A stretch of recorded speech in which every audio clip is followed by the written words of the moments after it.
नहमदुहु व नुसल्ली व नुसल्लिम अला रसूलिहिल करीम अम्मा बाद फ़अऊज़ु बिल्लाहि मिनश्शैतानिर रजीम बिस्मिल्लाहिर रहमानिर रहीम।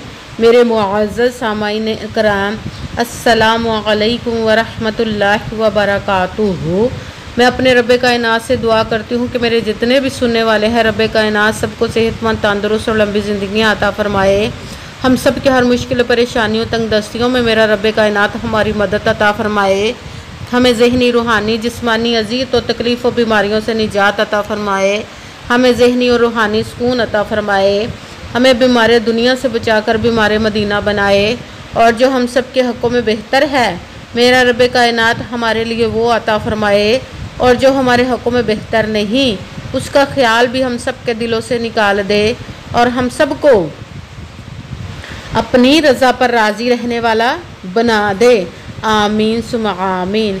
माशाल्लाह से आज 14 ज़िलहज जुम्मतुल मुबारक का दिन है। दूसरा जुम्मतुल मुबारक है ज़िलहज का। आज के दिन जो मैं आप लोगों को वजीफ़ा बताने लगी हूँ, ये 2 सूरतों का वजीफ़ा है कि जिस घर में ये 2 सूरतें आज के दिन 14 ज़िलहज को पढ़ी जाती हैं, इस घर का बच्चा बच्चा अमीर हो जाता है। ये सूरतें आज के दिन आप ज़रूर पढ़िएगा और पढ़ते ही देखिएगा कि रब्बे कायनात आपके गैबी ख़ज़ानों से मदद अता फ़रमाएगा। इंशाअल्लाह इंशाअल्लाह अज़ीज़ आपकी हर मुश्किल दूर हो जाएगी, हर परेशानी दूर हो जाएगी। इस वजीफ़े को पढ़ने के लिए लाखों लोग आज के दिन का इंतज़ार करते हैं कि कब 14 ज़िलहज आए और कब हम ये 2 सूरतों वाला वजीफ़ा पढ़े और अपने नसीब के सितारों को चमकवा लें और अपने तकदीर के बंद तालों को खुलवा लें। आप भी इस वजीफ़े को लाजमन पढ़िएगा। आज के दिन स्किप मत कीजिएगा। जैसे ही वीडियो मिले फ़ौरन पढ़ लें। अगर फ़ौरन किसी वजह से ना पढ़ सके, मजबूरी की वजह से, तो आप वीडियो को अपने पास सेव कर ले और जैसे ही टाइम मिले आप इस वजीफ़े को लाजमन आज के दिन पढ़िएगा।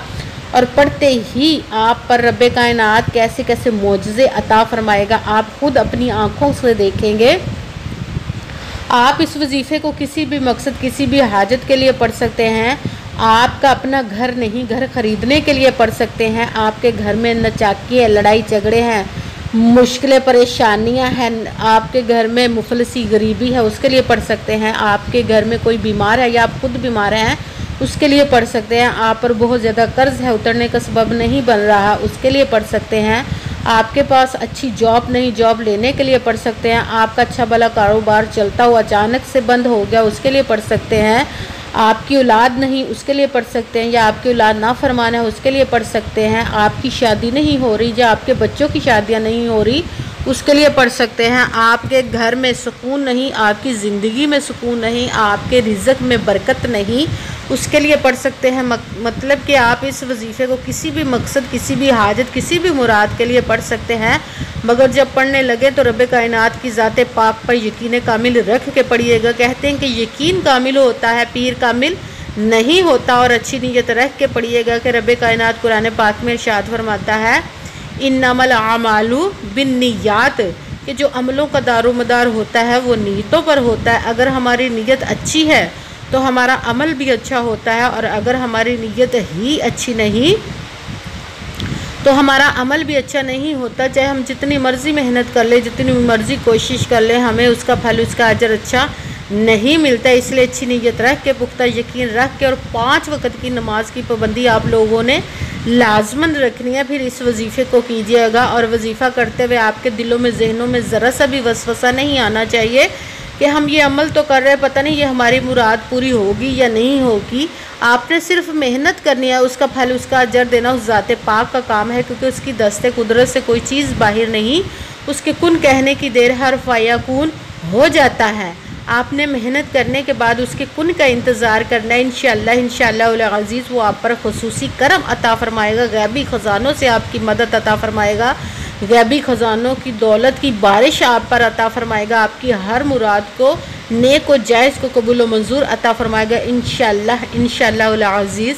अगर वीडियो अच्छी लगे तो इसको लाइक ज़रूर कीजिएगा और आगे भी शेयर कर दीजिएगा, ताकि किसी दूसरे को हमारी वजह से फ़ायदा पहुँचे तो हमारे लिए सदका जारिया बन जाए। और जो नए हैं इस चैनल पर, इस चैनल को सब्सक्राइब कर ले और बेल आइकन को भी दबा ले ताकि मेरी अगली आने वाली वीडियो आप तक पहुंच सके।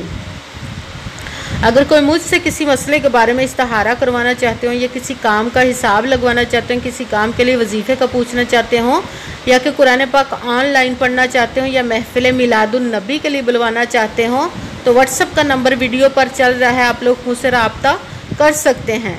अगर मेरे भाई या बुज़ुर्ग मुझसे रब्ता करना चाहते हो तो व्हाट्सअप पर वॉइस कॉल कर वॉइस मैसेज करके मुझसे अपना मसला बता सकते हैं। अगर बहनें या माएँ मुझसे रब्ता करना चाहती हो तो व्हाट्सअप पर वॉइस कॉल करके मुझसे बात कर सकती हैं, अपना मसला बता सकती हैं। आपने वजीफ़ा करने से पहले कमेंट्स में अपना नाम और जहां आप रहते हो उस जगह का नाम ज़रूर लिखना ताकि मैं भी आप लोगों के लिए दुआ कर सकूं और फिर वजीफ़े की भी आप लोगों को इजाज़त मिल जाएगी। आपने पूरी वीडियो को ध्यान के साथ सुन के समझ के फिर वजीफ़े को करना है।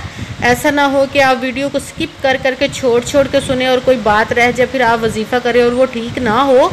आपने किसी अमल में ना तो कम करके पढ़ना ना ज़्यादा बढ़ा कर पढ़ना है। अगर कम या ज़्यादा कर देते तो वो हमारा वजीफ़ा ठीक नहीं होता, हमें कामयाबी नहीं मिलती। इसलिए जिस तादाद और जिस तरतीब के साथ मैं आप लोगों को वजीफ़ा बताने लगी हूँ उसी तादाद और उसी तरतीब के साथ आपने इस वजीफ़े को पढ़ना है।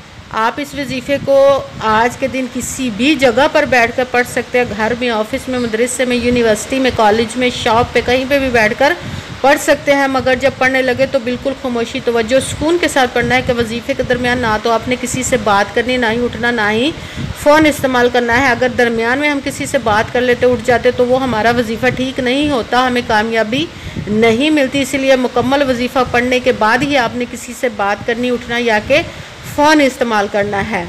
आप इस वजीफ़े को आज के दिन किसी भी वक्त पढ़ सकते हैं, किसी भी नमाज के साथ पढ़ सकते हैं, नमाज के अलावा भी पढ़ सकते हैं। अगर किसी नमाज के साथ पढ़ रहे हो, नमाज मुकम्मल करने के बाद दुआ मांगने के बाद आपने इस वजीफ़े को पढ़ना है। अगर नमाज के अलावा पढ़ रहे हैं तो आपने बावजू होकर एक जगह पर बैठ जाना है। सबसे पहले एक मरतबा दुरूद पाक पढ़ना है। कोई सा भी दुरूद पाक पढ़ सकते हैं मगर दुरूद इब्राहिमी जो नमाज में पढ़ा जाता है वो वाला एक मरतबा दुरूद पाक पढ़ लें तो बेहतर है। दुरूद पाक पढ़ने के बाद आपने एक मरतबा आऊज़ु बिल्लाहि मिनश शैतानिर रजीम बिस्मिल्लाहिर्रहमानिर्रहीम पढ़कर अपने मकसद की नीयत करनी, जिस मकसद जिस हाजत के लिए आप इस वजीफ़े को पढ़ने लगे हैं।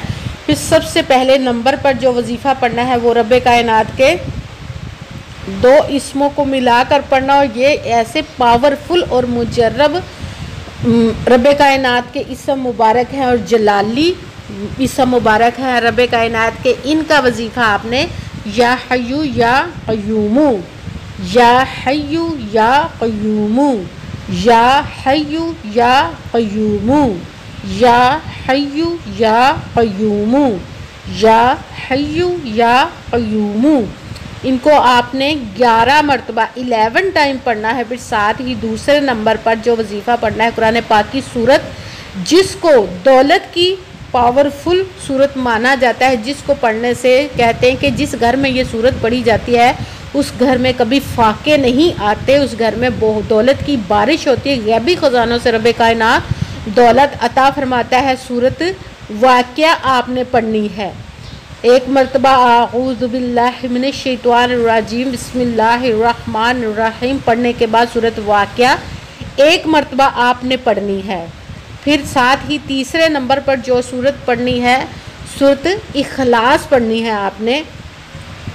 बिस्मिल्लाहिर्रहमानिर्रहीम कुल हुवल्लाहु अहद अल्लाहुस समद लम यलिद वलम यूलद वलम यकुल्लाहु कुफुवन अहद कुल हुवल्लाहु अहद अल्लाहुस समद लम यलिद वलम यूलद वलम यकुल्लाहु कुफुवन अहद कुल हुवल्लाहु अहद अल्लाहुस समद लम यलिद वलम यूलद वलम यकुल्लाहु कुफुवन अहद। सूरह इखलास को आपने 3 मरतबा 3 टाइम पढ़ना है। सबसे पहले एक मरतबा आपने दुरूद पाक पढ़ा, फिर एक मरतबा आऊज़ु बिल्लाहि मिनश शैतानिर रजीम बिस्मिल्लाहिर्रहमानिर्रहीम पढ़कर अपने मकसद की नीयत करनी है। फिर सबसे पहले नंबर पर या हय्यू या क़य्यूम का वजीफ़ा पढ़ना है, इसको आपने 11 मरतबा 11 टाइम पढ़ना है। फिर दूसरे नंबर पर आऊज़ु बिल्लाहि मिनश शैतानिर रजीम बिस्मिल्लाहिर रहमानिर रहीम पढ़कर सूरह वाक़िया 1 मरतबा पढ़नी है। फिर उसके साथ ही आपने जो तीसरे नंबर वाला वजीफ़ा पढ़ना है सूरत इखलास का पढ़ना है। बिस्मिल्लाहिर रहमानिर रहीम पढ़कर कुल हुवल्लाहु अहद अल्लाहुस समद लम यलिद वलम यूलद वलम यकुल्लाहु कुफुवन अहद। सूरत इखलास को आपने 3 मरतबा 3 टाइम पढ़ना है। फिर वही दुरूद पाक पढ़ना है जो दुरूद पाक आपने वजीफ़ा शुरू करने से पहले पढ़ा था। जब आपने दुरूद पाक पढ़ लिया तो अब आपका वजीफ़ा मुकम्मल हो गया। अब आपने दोनों हाथों को रब्बे कायनात की बारगाह अक़दस में बुलंद कर लेना है। सबसे पहले अपने गुनाहों की बख्शिश की दुआ मांगनी है। उसके बाद जिस मकसद जिस हाजत के लिए आपने इस वजीफ़े को किया उसकी खूब दुआ कीजिएगा और दुआओं में मुझे भी याद रखिएगा, मेरे लिए भी दुआ कीजिएगा। जज़ाकल्लाहु खैरा। जिस मकसद जिस हाजत के लिए आपने इस वजीफ़े को किया रब्बे कायनात अपने हुक्म से अपने प्यारे प्यारे महबूब के सदका से और इस प्यारे प्यारे माह मुबारक ज़िल हज के सदक़े और आज के दिन जुम्मतुल मुबारक के सदक़े आपकी तमाम नेक और जायज़ हाजात को कबूल व मंजूर अता फ़रमाए। आमीन सुम्मा आमीन। अस्सलामु अलैकुम व रहमतुल्लाहि व बरकातुहू।